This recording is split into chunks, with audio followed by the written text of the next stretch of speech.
Bonjour, comme promis, je vous présente la vidéo qui montre comment accéder à la bibliothèque en ligne en passant par l'ENT de UCRJ.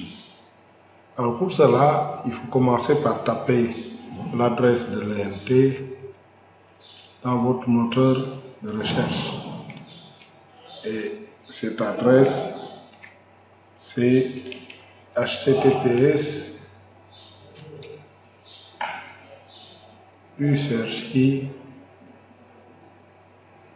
c'est https monucp.u-sergi.fr et il vous conduit à cette fenêtre-ci. Si vous êtes déjà connecté à l'ENT en ayant activé justement votre compte, il suffira de cliquer sur connexion et de taper votre identifiant et votre mot de passe. Si vous y venez pour la première fois, il faut cliquer sur première connexion. Et à partir de là, vous cliquez sur activer votre compte d'accès aux ressources électroniques. Et à ce niveau, il vous est demandé de taper votre nom, donc c'est le nom figurant sur votre carte d'étudiant, votre prénom, votre date de naissance, le numéro d'étudiant, et vous validez ici pour dire que vous n'êtes pas un robot, et vous validez. Une fois que vous faites cela, vous recevez un identifiant. Vous recevez également un rappel de votre adresse mail institutionnelle, donc de Sergi, et également un mot de passe.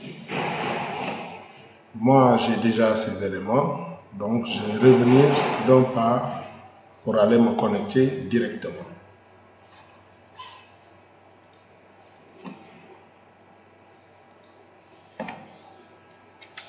Donc, je retourne à l'ENT et je clique sur connexion.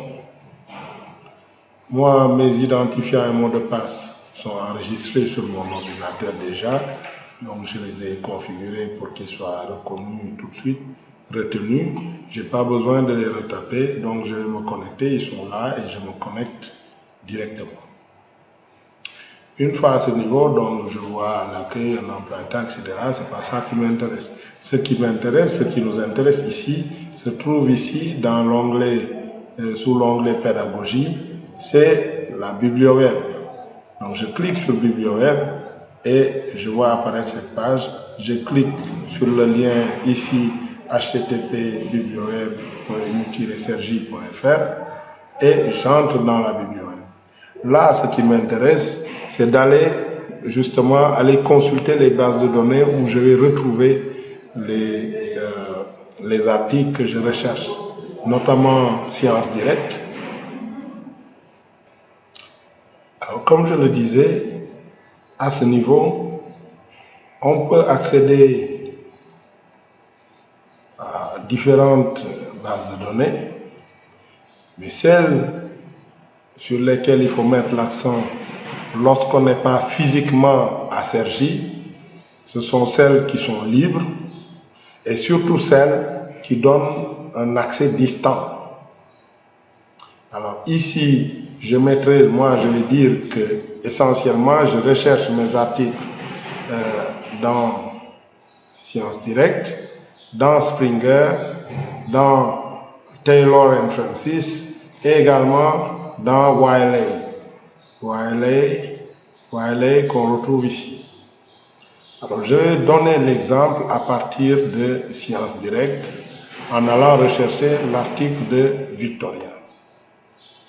Je clique ici pour ouvrir Sciences Direct et je remarquerai que je suis connecté via comme bibliodoc, ce que je n'aurais pas si je me connectais directement à Sciences Direct sans passer par l'ENT.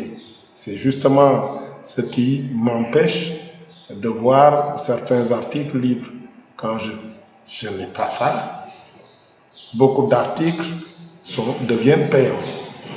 Alors, je vais recherché l'article de Victorien qui parlait de Mac Chapa. Justement, Mac Chapa, je tape Mac Chapa dans les mots-clés et je fais la recherche. Quand je fais la recherche, je trouve une liste et là, je le retrouve en premier. Mac Chapa, etc. C'est celui-là. Je vois qu'il est offert. Hein. Il est là et je peux aller justement télécharger le PDF.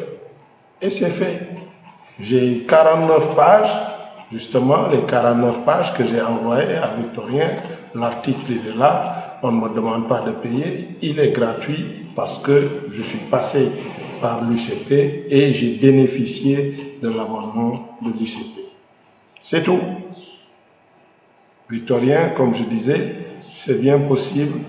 Je l'avais dit à un moment, j'avais fait un mail sur la plateforme, mais apparemment, les gens ne donnaient pas du crédit à ce que je disais. Donc, la preuve, elle est là, c'est bien possible.